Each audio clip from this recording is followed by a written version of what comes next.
This particular body of work started with the images of the West, of the Wild West, of the Cowboys and everything.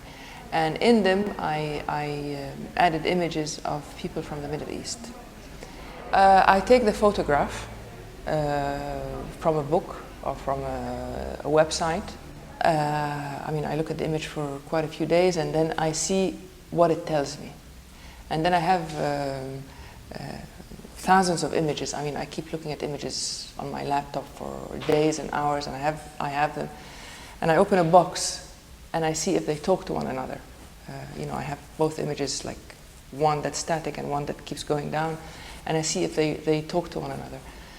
And I transfer the image, and then I start working on the image. I paint it actually with the Wacom, and I turn it into a painting.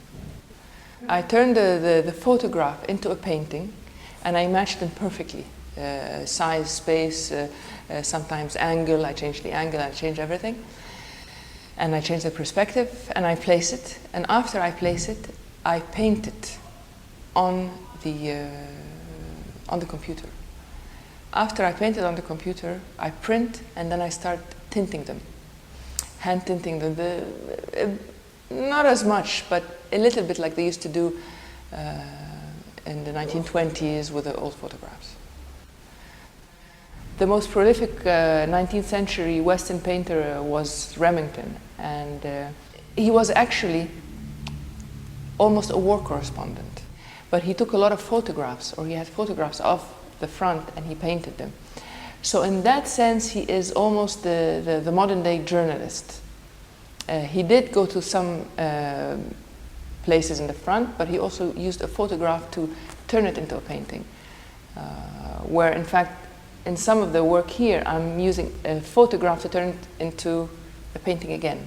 So there's a play there. I feel that the image has lost its integrity. In general, we have, destroyed the integrity of an image. We cut it, we crop it, we put it on the net. The same image several people are taking.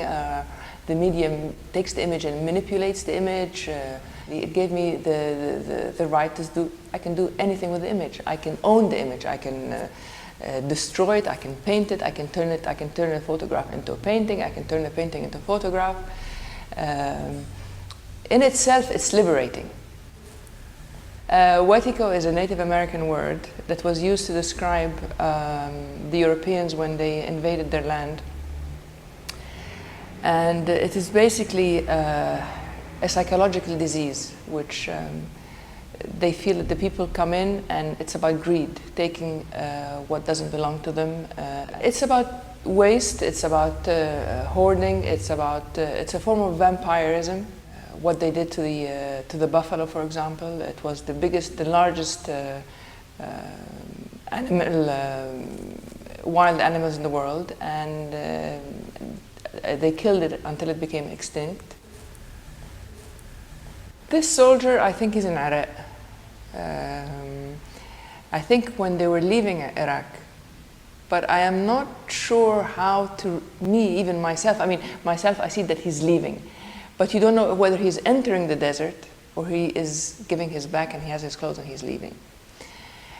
Personally, I like the emptiness of it, and that he's in a vast space, a hostile space that's, I don't think even his clothes belong to that space, the way he's dressed.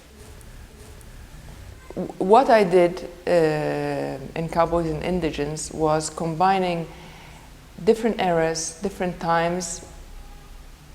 Even though it's 150 years ago, it's still, the perception is the same. Nothing changed. So in that sense, time is irrelevant.